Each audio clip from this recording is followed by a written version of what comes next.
सो हे मेरे इलेक्ट्रॉन्स, आज है हमारा day 17 for the 21 days 21 concept और आज हम इस कॉन्सेप्चुअल वीडियो में डिस्कस करने वाले हैं फोटो इलेक्ट्रिक इफेक्ट। हमारे बहुत सारे बच्चों ने मुझे पर्सनली भी बोला और मैसेज भी किया कि सर इस कॉन्सेप्ट पे आप अगर एक वीडियो बनाएं तो हमारे इस टर्म से, इस टॉपिक से रिलेटेड जो भी डाउट है वो क्लियर हो जाएंगे और इस पूरे वीडियो में मैं आपके सारे डाउट्स क्या करने वाला हूं, क्लियर करने वाला हूं। सो स्टार्ट करते हैं कि हमारे पास फोटो इलेक्ट्रिक इफेक्ट है क्या। तो सबसे पहले कुछ बेसिक टर्म हमें समझ लेना चाहिए। फोटो इलेक्ट्रिक इफेक्ट का मतलब होता है कि अगर एमिशन क्या हो पता होना चाहिए। अब कितने टाइप के एमिशन है वो पता होना चाहिए। तो बेसिकली जो एमिशन होता है मतलब मेटल के सरफेस से, जब हम मेटल के सरफेस से एक मैक्सिमम अमाउंट ऑफ एनर्जी दे करके इलेक्ट्रॉन्स को बाहर निकालते हैं, उस प्रोसेस को बोलते हैं एमिशन। और उस प्रोसेस से जो इलेक्ट्रॉन बाहर निकलते हैं उसे फोटो इलेक्ट्रॉन्स बोलते हैं। हमारे पास चार प्रकार के क्या है एमिशन है। थर्माइनिक एमिशन है, फील्ड एमिशन है, फिर फोटो इलेक्ट्रिक एमिशन है, सेकेंडरी एमिशन है। ये चार एमिशन है जिसपे हम क्या कर सकते हैं, फोटो इलेक्ट्रिक इफेक्ट के बारे में डिटेल में समझ सकते हैं। सो हमारा कॉन्सेप्ट है फोटो इलेक्ट्रिक। ये बेसिक टर्म है। वर्क फंक्शन भी क्या होता है, क्योंकि जब हम किसी भी मेटल को एक मैक्सिमम अमाउंट ऑफ एनर्जी नहीं देते तब तक वो इलेक्ट्रॉन वहां से बाहर नहीं निकलेंगे, उसे बोलते हैं वर्क फंक्शन। सबसे ज्यादा जो बेटा वर्क फंक्शन होता है वो प्लेटिनम का होता है, दैट इज 5.65। और सबसे कम जो होता है वो सीजियम का होता है, लाइक 2.14 इलेक्ट्रोवोल्ट।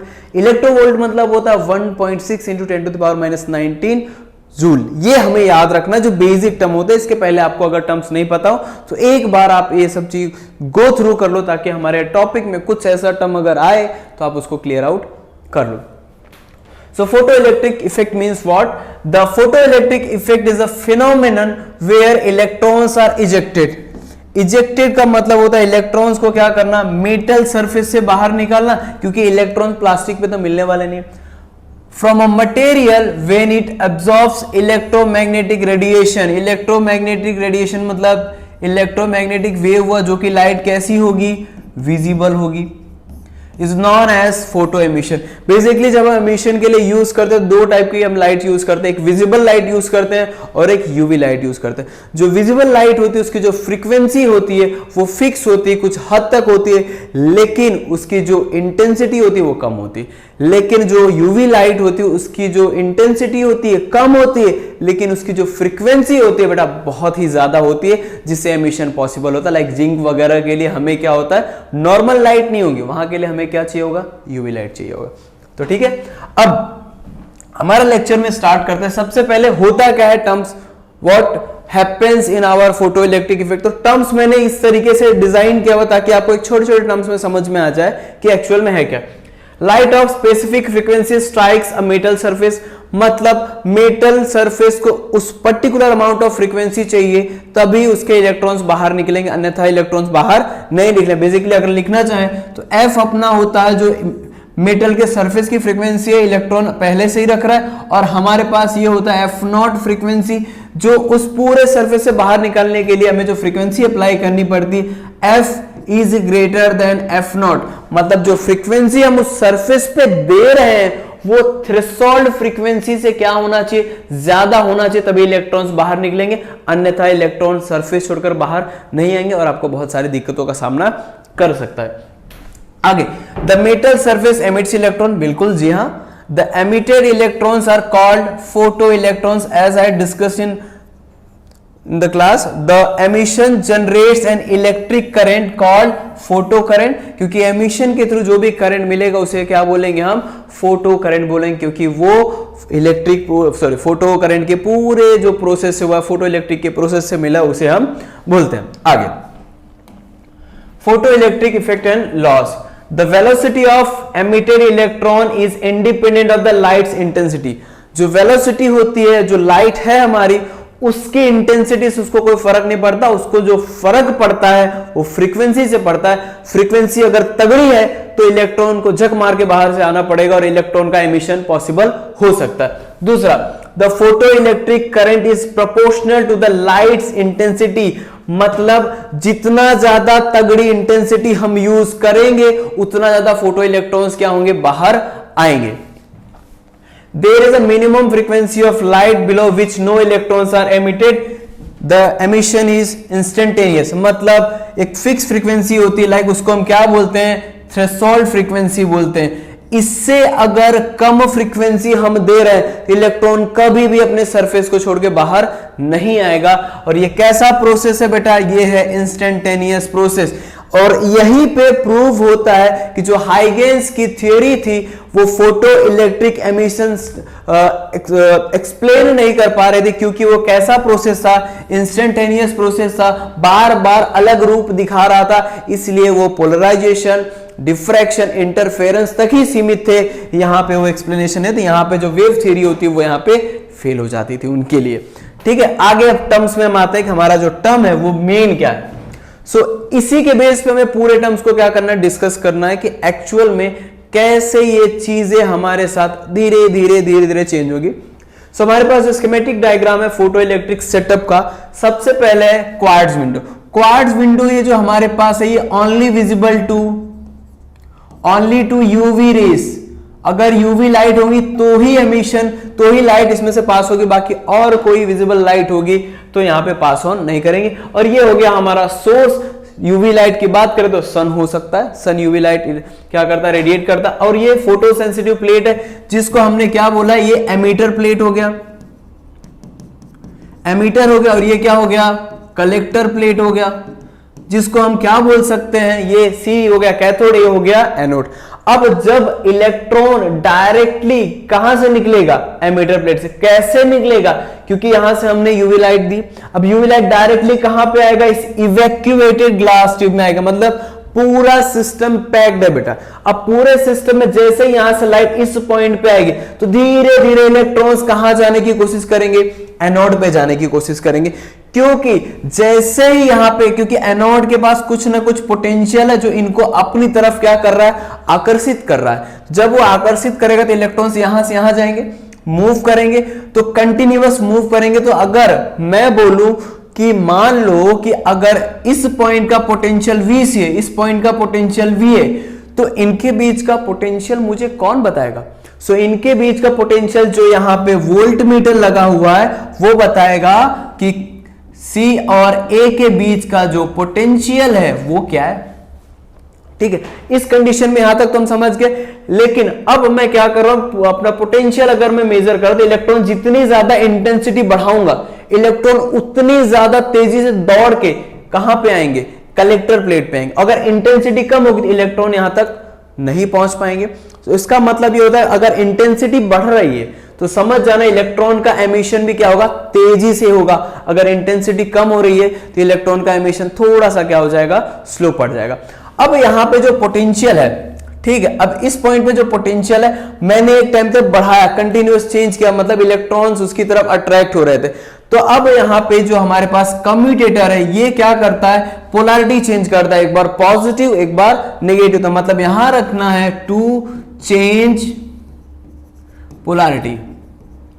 ठीक है, जो भी चार्ज है अपने पास, इलेक्ट्रॉन है, प्रोटॉन, उनकी पोलैरिटी को क्या चेंज करता है। जैसे ही सी से इलेक्ट्रॉन जाएगा तो सर्किट क्या होगी, कंप्लीट होगी। और हमें पता है सर्किट जैसे ही कंप्लीट होगा हमें हमारे माइक्रोमीटर में कुछ डिफ्लेक्शन दिखाई देगा, पता चल जाएगा कि यहां पे कुछ ना कुछ करंट अवेलेबल है। और जो करंट अवेलेबल है उसी को हम बोलते हैं फोटो करंट। ठीक है, इतने टर्म्स हमारे पास हो गए। अब इसी के साथ साथ हम डिस्कस करने की कोशिश करेंगे। अब हमने पोटेंशियल तो बढ़ा के देख लिया, अब यहां पे जो अपने पास इन C और A के बीच की पोटेंशियल हमने देखा, तो जब इलेक्ट्रॉन्स मूव करेंगे, अगर मैं पोटेंशियल धीरे धीरे कम कर रहा हूं तो यहां पे सबसे इंपॉर्टेंट टर्म डिस्कस होगा कि अगर मैं पोटेंशियल की वैल्यू कंटिन्यूअसली क्या कर रहा हूं, यहां पे धीरे धीरे बढ़ा रहा हूं, मतलब एक स्टॉपिंग पोटेंशियल देख रहा हूं, कि ताकि मैं इस पोटेंशियल को बढ़ाने के बाद इस पूरे प्रोसेस को क्या कर सकूं, रोक सकूं, उसी पोटेंशियल को बोलते हैं स्टॉपिंग पोटेंशियल,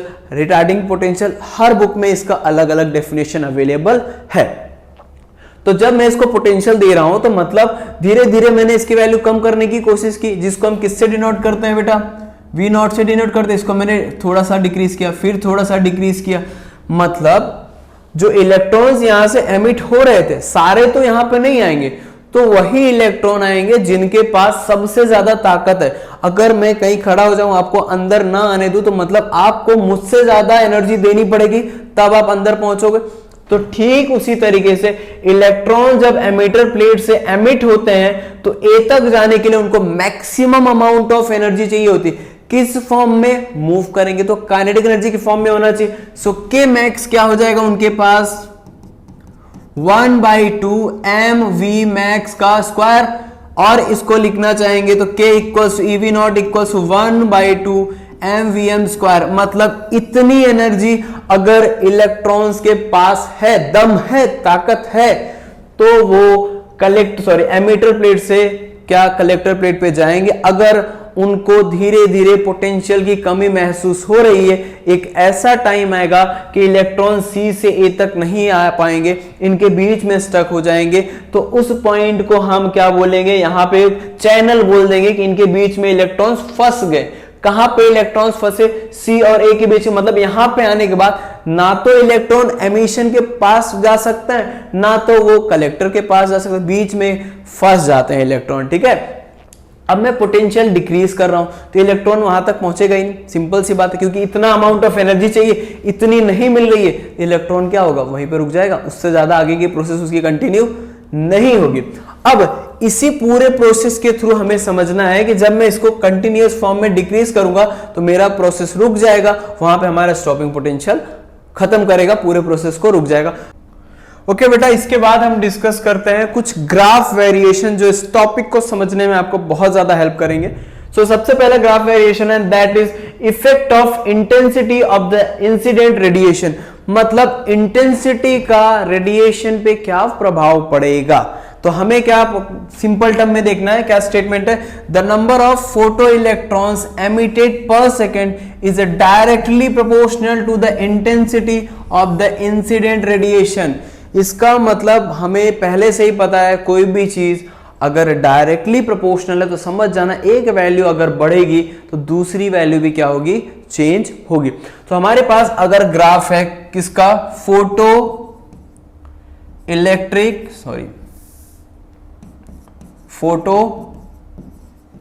इलेक्ट्रॉन्स और फोटो करंट ले सकते हैं हम इसको।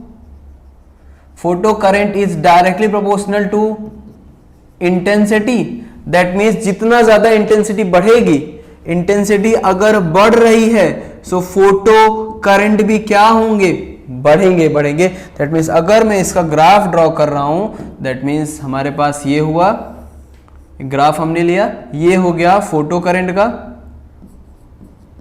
फोटो करंट का ग्राफ हुआ, और ये हो गया हमारे पास इंटेंसिटी। ये इंटेंसिटी, दैट मीन्स अब हमने देखा डायरेक्टली प्रोपोर्शनल, मतलब एक वैल्यू बढ़ रही तो दूसरी वैल्यू भी बढ़ेगी, तो हमें जो ग्राफ मिलेगा स्ट्रेट लाइन मिलेगा, मतलब इसका जो ग्राफ होगा कुछ इस तरीके से क्या होगा? बढ़ेगा, जिसको क्या बोलते हैं? स्ट्रेट लाइन ग्राफ हुआ।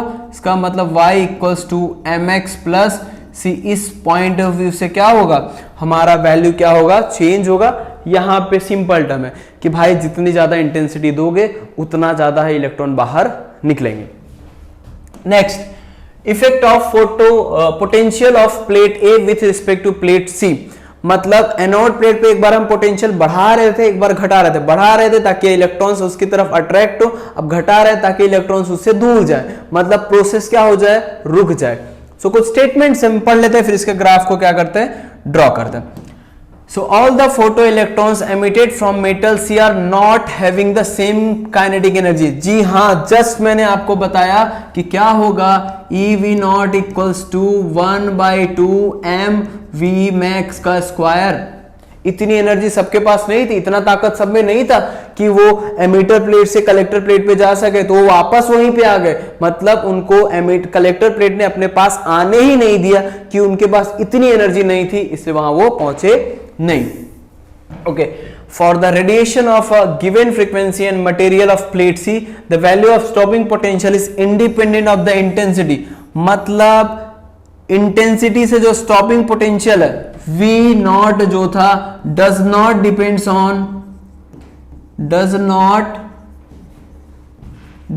On I। इंटेंसिटी से उसको कोई लेना देना नहीं।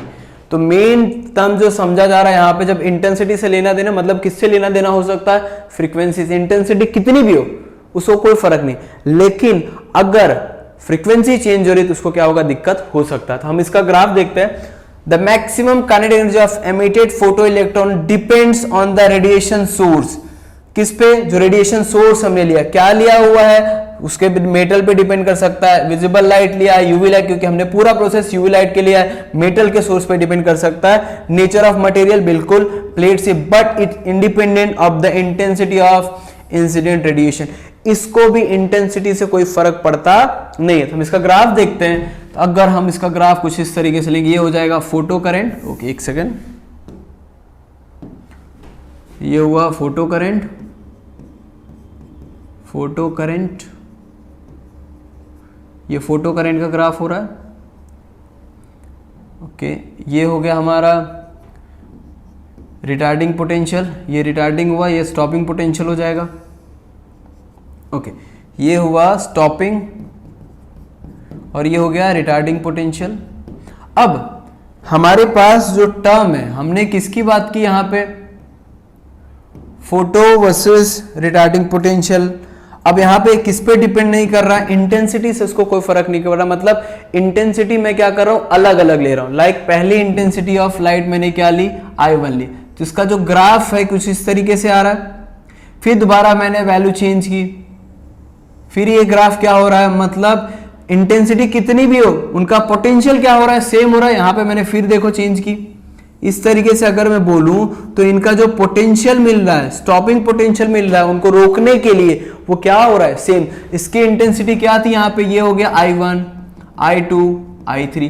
तो अगर मैं बोलना चाहूं तो I3 की इंटेंसिटी, I2 की इंटेंसिटी और I1 की इंटेंसिटी एक दूसरे से क्या है, ज्यादा है। लेकिन इंटेंसिटी ज्यादा होते हुए भी उनका जो स्टॉपिंग पोटेंशियल वो क्या है, सेम है। उसमें कोई भी टर्म चेंजेस नहीं, वो V0 ही है, वही रहेगा, उसमें कोई भी चेंजेस होने वाला नहीं, क्योंकि मैंने पहले लिखा does not depends on I कितना भी बढ़ा लो, हाई फाई नहीं जाएगा, उतना ही रहने वाला है। अगला ग्राफ है effect of frequency of the incident radiation. मतलब अब किसकी बात कर रहे हैं लोग, पहले तो इंटेंसिटी पे पूरा गेम खेल गए, लेकिन अब पूरा गेम इनका किन पे आ रहा है, फ्रीक्वेंसी पे। और जब फ्रीक्वेंसी की बात आए तो चीजें चेंज होने वाली है। मतलब यहां पे पूरे टर्म में इंटेंसिटी वही रख सकते हैं, लेकिन फ्रीक्वेंसी अलग अलग रख सकते हैं। मैं आपको एक झापड़ मारूं, फिर दूसरे को खींच के एक झापड़ मारूं, फिर उसको एक खींच के और एक झापड़ मारूं, तो इंटेंसिटी अलग है। मार तो झापड़ ही रहा हूं ना, इंटेंसिटी सेम रखनी, बट फ्रीक्वेंसी क्या करनी है, चेंज करनी है। ओके, देखते हैं terms. The value of stopping potential is different for the radiation of different frequencies. हम पहले ग्राफ ड्रॉ करते हैं, उसके बाद इन टर्म्स को क्या करते हैं, सॉर्ट आउट करते हैं। सो ये हमारे पास कुछ इस तरीके से ग्राफ है, सेम वही ग्राफ।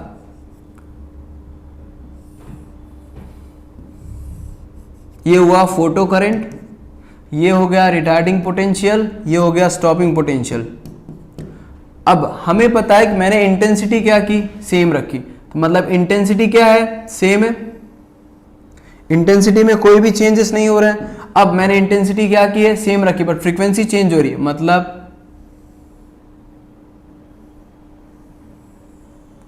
ये हुआ, फिर उस तरीके से मैंने चेंज किया। मतलब अब एक फिक्स पॉइंट पे इंटेंसिटी रखने अगर कोशिश करूंगा मैं, तो जो करंट की वैल्यू होगी, पिछले टॉपिक में भी जो करंट की वैल्यू क्या होगी, चेंज होगी। लाइक सैचुरेशन करंट अलग अलग मिलेगा, इंटेंसिटी चेंज करूंगा। लेकिन यहाँ पे इंटेंसिटी अगर मैं सेम रख रहा हूं तो सैचुरेशन करंट भी फिक्स हो जाएगा, फोटो करंट का जो एमिशन है वो भी क्या हो जाएगा, फिक्स हो जाएगा। लेकिन यहाँ पे जो पहली फ्रीक्वेंसी है वो क्या हो जाएगी अपने पास, ये हो गया F1, ये हो गया F2, ये हो गया F3। तो यहाँ पे जो पॉइंट मिलेगा, ये मिलेगा V1 मिलेगा, V0 1 मिलेगा, फिर ये मिलेगा V0 2 मिलेगा, फिर ये मिलेगा V0 3 मिलेगा, जो कि क्या होंगे, माइनस, क्योंकि ये क्या है, स्टॉपिंग पोटेंशियल के टर्म में। अब यहाँ पे ये जो टर्म मिला इसी को बोलते हैं saturation current. Saturation current, saturation current का मतलब हुआ ये टर्म्स मिला कि मतलब इंटेंसिटी अगर कांस्टेंट है, फ्रीक्वेंसी चेंज कर रहा हूं, सो करंट की वैल्यू एक स्थायी हो जाएगी, पीक के बाद वो बढ़ने वाली नहीं है। तो यहां पे हमें देखने को मिला, अगर मैं फ्रीक्वेंसी चेंज कर रहा हूं बच्चों, तो इस पूरे ग्राफ में इतना ध्यान देना है कि हर बार फ्रीक्वेंसी चेंज करने के साथ साथ उनके स्टॉपिंग पोटेंशियल की वैल्यू भी और निगेटिव होती जा रही है। मतलब F3 is very greater than F2 is very greater than F1, मतलब F3 का जो स्टॉपिंग पोटेंशियल है F2 से ज्यादा है, F2 का जो स्टॉपिंग पोटेंशियल है F1 से ज्यादा इन टर्म्स ऑफ नेगेटिव। तो जितनी ज्यादा फ्रीक्वेंसी बढ़ेगी स्टॉपिंग पोटेंशियल की वैल्यू उतनी ज्यादा क्या हो जाएगी, माइनस नेगेटिव टर्म में जाने लगेगी, और हमें ये टर्म्स हमारा क्या हो जाएगा, क्लियर आउट हो जाएगा। अब कंक्लूजन्स देखते हैं। The value of stopping potential is more negative for higher incident frequency. बोला मैंने जितनी ज्यादा फ्रीक्वेंसी बढ़ेगी उतना ज्यादा उसके चांसेस नेगेटिव होने के। The value of saturation current depends on the intensity of incident radiation, मतलब सैचुरेशन करंट इंटेंसिटी पे डिपेंड कर रहा है। जैसे कि पिछले ग्राफ में अगर हम देखें तो इंटेंसिटी बढ़ रहा है, तो यहां पे सैचुरेशन करंट अलग हुआ, ये इस पोर्शन के लिए हुआ, फिर सैचुरेशन करंट इस पोर्शन के अलग हुआ, फिर इस पोर्शन के लिए सैचुरेशन करंट क्या हुआ, अलग हुआ। मतलब इंटेंसिटी बढ़ेगी तो सैचुरेशन करंट भी क्या होगा, चेंज होगा, लेकिन अगर फ्रीक्वेंसी बढ़ेगी सैचुरेशन करंट क्या हो जाएगा, कांस्टेंट हो जाएगा। ओके, अब इसके बाद but is independent of the frequency of the incident. मैंने बोला फ्रीक्वेंसी बढ़ी तो इंसिडेंट, अगर फ्रीक्वेंसी बढ़ रही तो सैचुरेशन करंट क्या होगा, बिल्कुल भी नहीं चेंज होगा। लास्ट ग्राफ है अपना, a graph between stopping potential and the frequency of the incident radiation for two different metals A and B. हमारे पास दो अलग अलग मेटल्स हैं, उनके लिए क्या करना है, स्टॉपिंग पोटेंशियल देखना है कि लाइक हमें पता है स्टॉपिंग पोटेंशियल वर्सेस फ्रीक्वेंसी। मैंने आपको बताया कि जितना ज्यादा फ्रीक्वेंसी बढ़ेगा स्टॉपिंग पोटेंशियल उतना ज्यादा क्या होगा, माइनस। तो हम इस ग्राफ को थोड़ा सा ट्रेस करते हैं, ये हुआ इस तरीके से हमने किया। मतलब इस पॉइंट पे अगर पोटेंशियल बोलूं, ये स्टॉपिंग पोटेंशियल है, सो इसको V01 बोल सकता हूं, V02 बोल सकता हूं, ये नेगेटिव। फ्रीक्वेंसी इसकी ज्यादा है, यहां पे भी देखो फ्रीक्वेंसी है V' है, ये इसकी फ्रीक्वेंसी ज्यादा है तो इसके चांसेस क्या हो गए, नेगेटिव हो गए। इसकी फ्रीक्वेंसी कम थी, यहाँ पे इसके चांसेस क्या हो गए। और ये जो स्लोप बनेगा, इस स्लोप को बोलेंगे हम H/E। ये स्लोप हुआ, what is the slope for metal in case of stopping potential versus frequency, that means H/E का स्लोप बनेगा। अगर यहाँ पे थीटा एंगल लेकर के चल रहे हैं तो tan के फॉर्म में ये एंगल क्या कर सकते हैं, हम कैलकुलेट कर सकते हैं। और यहाँ पे जो वैल्यू मिलेगी इस फ्रीक्वेंसी के फॉर्म में क्या होगा, φ0/E। इससे हमें मिल जाएगा दो अलग अलग स्लोप के वैल्यूज, एक इस पॉइंट में मिलेगा -φ0/E, इस पॉइंट में मिलेगा H/V। अब इसके कंक्लूजन देखते हैं बेटा कि क्या हो सकता है। For a given photosensitive material, the stopping potential varies linearly with the frequency of the incident. Linear का मतलब एक साथ वैल्यू उसकी बढ़ती चली जा रही है, जैसा कि हमने पिछले ग्राफ में भी देखा, और यहाँ पे दो अलग अलग मेटल के लिए भी दे रहे। अगर मैं इन तीनों से एक मेटल कम लेता हूं तो उसका ग्राफ कुछ यहाँ पे आएगा। 3 मेटल्स ले रहा हूं, पोर्शन वही हो रहा है बट फ्रीक्वेंसी चेंज हो रही है। तो अगर फ्रीक्वेंसी चेंज कर रहा हूं तो उसमें जो स्टॉपिंग पोटेंशियल वो भी कम होता जा रहा है, मतलब कम माइनस होते जा रहा है। For a given photosensitive material, there is a certain minimum cutoff frequency. Cutoff मतलब जिसको हम थ्रेशोल्ड फ्रीक्वेंसी देते हैं, कि मतलब सरफेस को इतनी फ्रीक्वेंसी देनी पड़ेगी तभी इलेक्ट्रॉन्स क्या होंगे, अपना सरफेस छोड़ करके बाहर आएंगे, वरना इलेक्ट्रॉन सरफेस छोड़ के बाहर आने वाले नहीं है। जैसे कि आप अगर पढ़ाया जाए तो पढ़ने वाले नहीं हो, लेकिन समझने के लिए आपको सारी चीजें क्या होगी, समझनी पड़ेंगी। The higher is the work function for a photosensitive material, the greater the value of threshold frequency. मतलब अपने पास φ0 जितना ज्यादा होगा थ्रेशोल्ड फ्रीक्वेंसी भी क्या होगी, उतनी ही ज्यादा होगी। थ्रेशोल्ड फ्रीक्वेंसी मतलब F0, दोनों बढ़ने चाहिए। ये हो गया हमारा फोटो इलेक्ट्रिक। पूरा कॉन्सेप्ट मैंने आपको निचोड़ करके समझा दिया है। आप अगर एक अच्छे इलेक्ट्रॉन हो तो मैंने आप पे एमिशन तो कर दिया है, आपको इससे एमिट होकर के बाहर आना और अपने पूरे कॉन्सेप्ट को क्या करना है, समझना है। तब तक के लिए bye bye, stay tuned for the more videos. Thank you so much.